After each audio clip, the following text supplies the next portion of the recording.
Le Soudan, pour démarrer encore une fois ce soir, un gouvernement de transition doit être formé très bientôt après l'investiture hier à Khartoum du Conseil souverain et du nouveau Premier ministre Abdallah Hamdok. L'économiste qui a également collaboré avec l'ONU a promis de redresser l'économie du pays, ébranlée pendant des mois par des manifestations déclenchées par la décision du régime d'Omar el-Béchir de tripler le prix du pain. Le portrait d'Abdallah Hamdok avec Eki Abadou. Abdallah Hamdok, né en 1958, a fait carrière dans des organisations internationales et régionales, notamment comme secrétaire exécutif adjoint de la Commission économique pour l'Afrique de l'ONU à Addis Abeba. Il avait d'abord étudié l'économie agricole à Khartoum avant d'obtenir un master à Manchester en Grande-Bretagne. Il est originaire du Kordofan Sud, un État théâtre d'un conflit depuis plusieurs années entre rebelles et forces gouvernementales. Venant d'Addis Abeba, il n'a pas tardé à donner le ton de son mandat à son arrivée à Khartoum. Les priorités du gouvernement seront d'arrêter la guerre, de construire une paix durable, de faire face à la sévère crise économique et de mettre en place une politique étrangère équilibrée. Souriant mais déterminé, il a assuré après sa prestation de serment: avec la bonne vision et les bonnes politiques, nous pourrons affronter cette crise économique et construire une économie nationale basée sur la production et non sur les dons, car nous sommes un pays riche et nous pouvons compter sur nos ressources. Enfin, Abdallah Hamdok a promis établir un programme d'urgence pour faire face aux pénuries des produits de base dont a récemment souffert le Soudan et ses 40 millions d'habitants. Au Zimbabwe, les défenseurs des droits de l'homme réclament le maintien des sanctions occidentales contre le pays. Il s'agit d'un pied de nez à la communauté de développement d'Afrique australe, la SADC, qui, elle, a appelé cette semaine à la levée de telles mesures punitives. Les réactions divergent à Harare, comme nous le rapporte Columbus Mavunga, récit Salwa Jafari. Le groupe pro-gouvernemental, la coalition contre les sanctions, campe devant l'ambassade américaine à Harare depuis février. Ses membres se félicitent de l'appel lancé dimanche par la communauté de développement de l'Afrique australe pour lever des sanctions occidentales en vigueur depuis 2002. Ils visaient notre ancien président. Aujourd'hui, il ne dirige plus ce pays, mais ceux qui souffrent sont des Zimbabwéens ordinaires.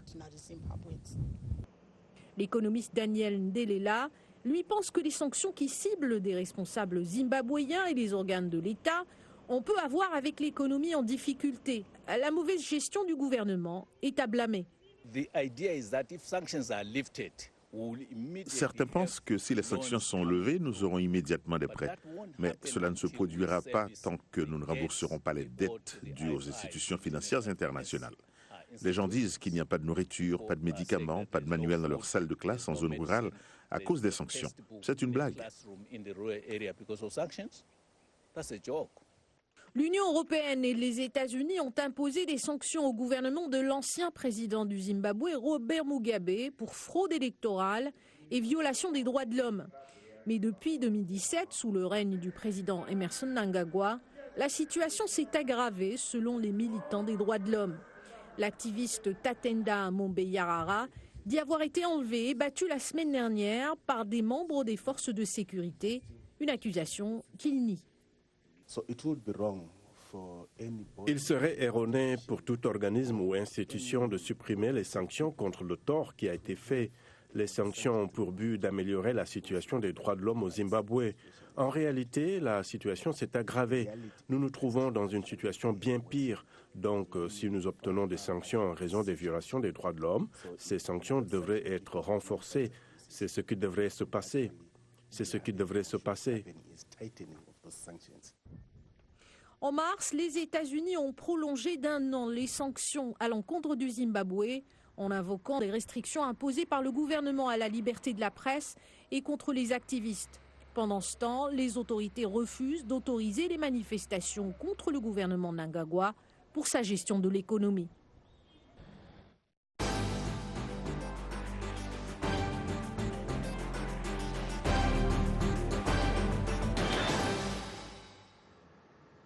En 1619, une vingtaine d'Africains sont débarqués en Amérique du Nord. Leur arrivée marque le début de 250 ans d'esclavage sur le territoire des futurs États-Unis.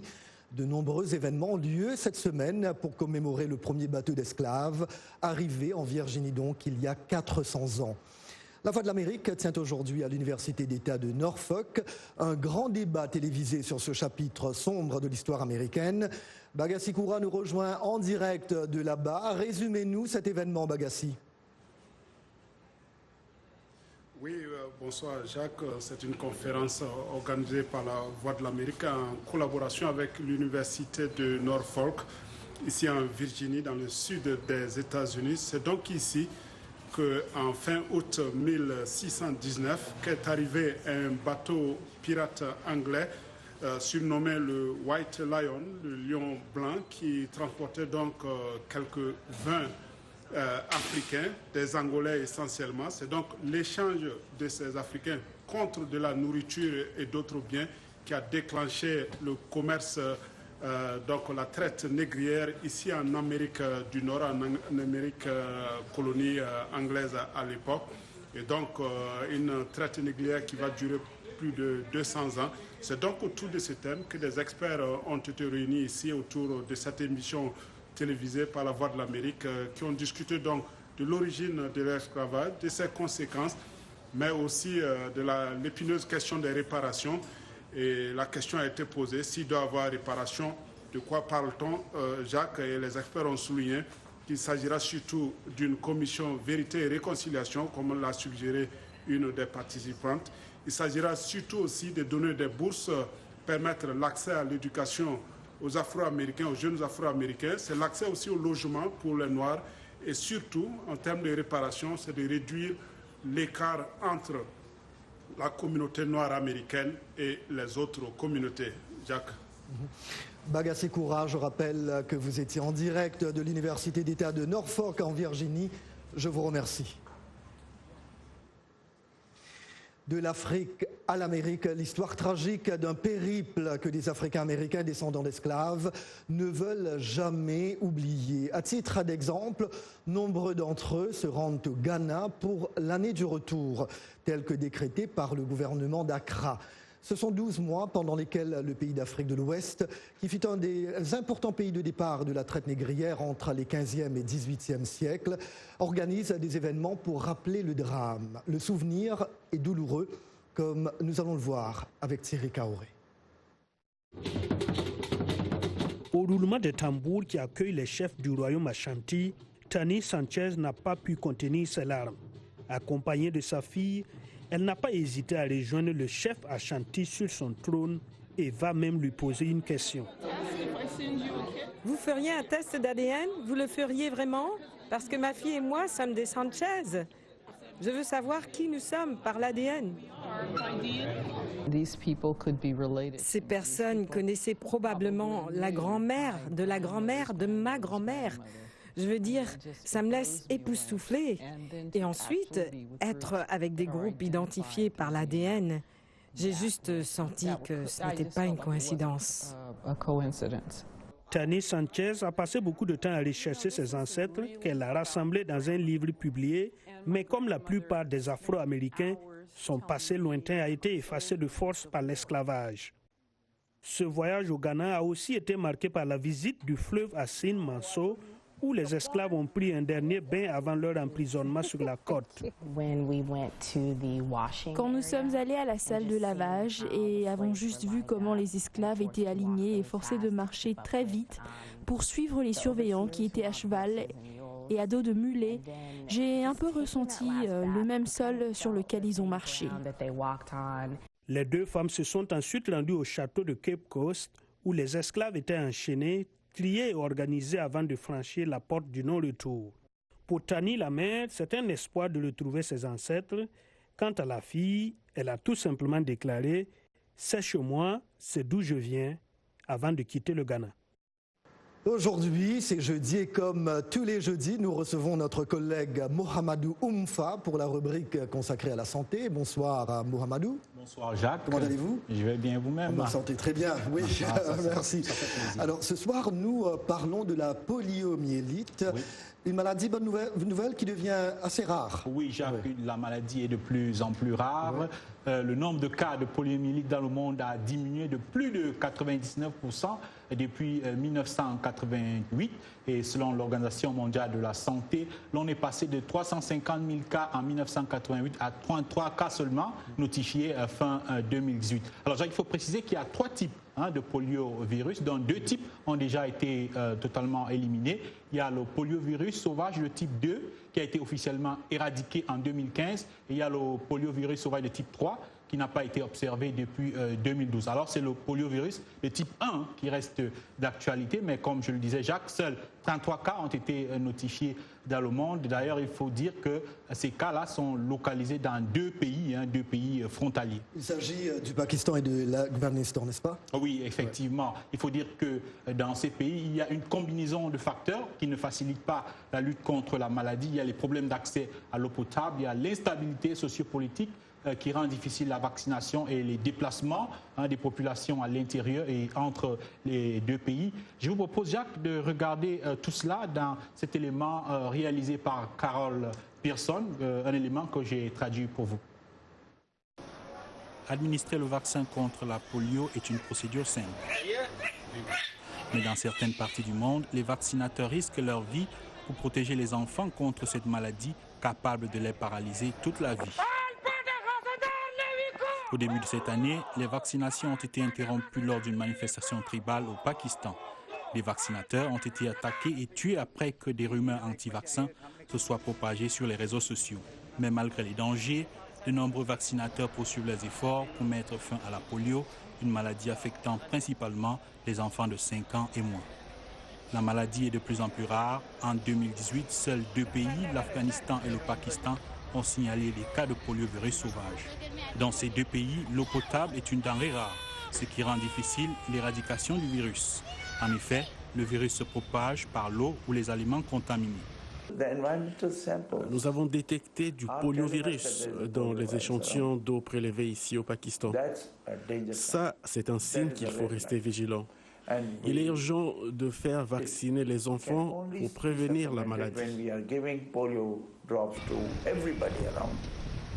Il n'y a pas que les problèmes d'eau et d'hygiène qui favorisent la transmission de la polio.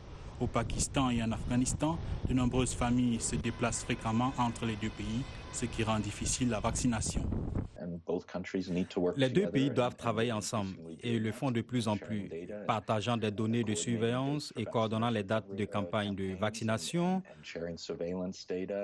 Tout cela a un impact positif. Pour le moment cependant, l'OMS reconnaît qu'il sera difficile d'éradiquer la maladie à court terme. À moins que vous n'atteigniez 0 cas, il y a des risques que la maladie se propage au-delà même des 2 pays, car il s'agit d'une maladie contagieuse et propice aux épidémies. Pour sa part, l'Initiative mondiale pour l'éradication de la poliomyélite compte poursuivre la lutte et espère qu'en 2023, aucun enfant ne contractera plus la polio. Merci bien à Carol Pearson pour cet élément. Mohamedou, revenons sur le Nigeria qui était l'un des pays les plus affectés par la maladie. Et tout à l'heure, je le mentionnais un petit peu dans les titres, le Nigeria compte bien l'éradiquer complètement, cette maladie, la polio. Exactement, Jacques. Le dernier cas de polio a été détecté dans l'État de Borno. C'était le 21 août 2016. Et donc, en tant que dernier pays d'Afrique où la poliomyélite était endémique, le Nigeria, après 3 ans sans aucun cas diagnostiqué ou découvert, ouvre la voie vers une certification que l'OMS appelle polio-free pour l'ensemble de la région Afrique de l'OMS. Et même si le pays est exempt de polio, il faudra évidemment continuer les campagnes de vaccination de routine pour maintenir cette certification polio-free. C'est donc un défi dans un pays qui est toujours affecté par les conflits et je l'imagine bien, tu le sais bien, par la secte islamiste Boko Haram qui continue à faire les ravages et qui parfois rend difficile la vaccination dans certaines parties du pays. Absolument. Mohamedou Oumfa, je vous remercie. Merci aussi. Et vous revenez jeudi prochain. Jeudi prochain. Absolument, mais s'il vous plaît, n'allez nulle part ailleurs. Le sujet qui va suivre va vous intéresser parce que c'est dans le domaine que vous couvrez. De la santé. Téléphone portable, télévision, tablette, console de jeux, réseaux sociaux, Internet. Les écrans ont envahi nos vies. C'est un problème, d'autant que les liens entre leur utilisation et le surpoids ou l'obésité sont maintenant clairement démontrés par les recherches scientifiques, aussi bien chez les enfants que chez les adultes. Elisabeth Lee de la VOA s'est penchée sur l'une des dernières études en question. Son reportage est relaté par Blanche Sanou. Avez-vous déjà passé des heures à visiter plusieurs pages sur les réseaux sociaux et vous vous demandez à un moment donné où est passé le temps? Un phénomène qui, selon le chercheur Richard Lopez, est à la base de l'obésité. Nous constatons une augmentation significative du taux d'obésité et de l'obésité chez les enfants à peu près au même moment que l'avènement des smartphones. Il s'agit des mêmes remarques depuis le développement de la technologie en général. Les chercheurs ont interrogé 132 personnes dont l'âge est compris entre 18 et 23 ans. Le questionnaire adresse aux participants des questions telles que « Combien de fois avez-vous été distrait par les notifications sur votre téléphone ?» Les chercheurs ont également mesuré la graisse corporelle des participants. Nous avons remarqué que les personnes multitâches et qui utilisent fréquemment leurs appareils présentaient un risque plus élevé d'obésité et le pourcentage de graisse corporelle. Ensuite, 72 des participants ont subi un scanner cérébral pendant qu'on leur montrait des images quelconques, y compris des aliments gras. Résultat, les gens qui utilisaient les multimédias sont plus exposés à la tentation des images de nourriture. À l'heure actuelle, les chercheurs ne savent pas si les personnes qui ont tendance à effectuer plusieurs tâches à la fois avec des appareils numériques manquent de maîtrise de soi et si cela affecte leur développement cérébral ou si les personnes présentant des schémas de développement cérébral spécifiques ont davantage tendance à effectuer plusieurs tâches à la fois avec leurs appareils. Il faut bien arrêter d'être scotché à son écran. Et le sport peut aider. Voilà quelqu'un qui peut-être peut nous conseiller. Yacouba Ouedraogo nous rejoint pour les sports. Bonsoir Yacouba. Bonsoir Jacques et bonsoir à vous, amis sportifs. Cheikh Cissé conserve son titre de champion de taekwondo aux Jeux africains Maroc 2019. L'Ivoirien champion olympique est allé jusqu'au bout de ses ambitions dans ces Jeux, tout comme son pays qui a dominé les épreuves de taekwondo chez les hommes et les dames. En finale, chez les moins de 80 kilos, Cheikh Cissé a déposé le Marocain Maboubi Achraf sur le score de 38-35. La Côte d'Ivoire a glané 3 médailles d'or dans cette discipline, car auparavant, Seydou Gbanoé chez les moins de 87 kilos hommes et Koulibaly Ferima chez les moins de 49 kilos dames ont été consacrés. Naturellement, c'est mission accomplie pour le champion olympique ivoirien, Cheikh Cissé. J'étais champion en titre et il fallait venir défendre le titre et c'est ce que j'ai fait, je me suis donné, je me suis entraîné. C'était pas facile, athlète par athlète et aujourd'hui voilà, je suis champion et je suis très content. Voilà. Pas peur, c'est le combat, tant que le combat n'est pas terminé, voilà, on n'arrête pas, il faut se donner à fond et c'est ce que j'ai fait. En football, Fawzi Lekja n'est plus le président de la Renaissance sportive de Berkane. L'actuel président de la Fédération marocaine de football a passé la main à Hakim Ben Abdellah, précédemment premier vice-président de la RS Berkane. Ce dernier dirigera le club berkani pour les 4 prochaines années. Président de Berkane depuis 2009, Fawzi Lekja a réussi à revenir le club en première division marocaine. En 2012, depuis cette formation, a remporté la Coupe du Trône pour la première fois de son histoire en 2018 et s'est hissé en finale de la Coupe CAF cette année avant de s'incliner devant le Zamalek. C'est tout pour les sports, on se retrouve demain. À demain. Au Soudan du Sud, un groupe d'hommes tente de briser les tabous culturels sur un sujet qui pousse souvent les jeunes filles à ne pas aller à l'école, les menstruations. L'association Men for Women distribue des serviettes hygiéniques aux filles et encourage les hommes à s'engager dans des conversations et à préconiser des politiques qui rendent les produits d'hygiène plus accessibles aux filles. De Djouba, le reportage de Sheila Pony, le récit est de Michel Joseph. Sunday Joseph a grandi dans une famille pauvre de 12 membres à Djouba. Quand elle a atteint l'âge de la puberté, sa famille ne pouvait pas lui acheter des serviettes hygiéniques. Chaque fois que mes règles venaient, j'utilisais des morceaux de tissu ou parfois du papier toilette pour m'aider. À l'école, Sunday était taquinée et en avait honte. Elle a alors abandonné les classes et tombé enceinte et n'y est jamais retournée. Aujourd'hui, elle nettoie les bureaux pour subvenir aux besoins de son enfant. Men for Women, un groupe militant exclusivement masculin, veut éviter le même sort aux autres filles. Ce sont les garçons qui stigmatisent beaucoup les filles. Quand ils voient des taches sur une fille, ils se moquent d'elle. La raison pour laquelle nous les faisons participer, c'est que nous essayons de leur dire que c'est une chose naturelle. Men for Women s'efforce d'éliminer cette stigmatisation en enseignant sur la santé et l'hygiène menstruelle dans les écoles. À l'école primaire, Happy Angel, l'association a distribué des serviettes hygiéniques et montré comment les utiliser. Au début, j'hésitais parce qu'il y avait des questions et je ne savais pas comment y répondre. Mais à la fin, je me sentais bien et j'en suis très reconnaissante. Men for Women aide les filles qui n'ont pas de serviettes hygiéniques pour éviter qu'elles soient isolées et la touche masculine est un apport capital. Aujourd'hui, je me sens si fier parce qu'il est bon d'enseigner la plupart des garçons pour encourager les filles. J'en suis si heureux.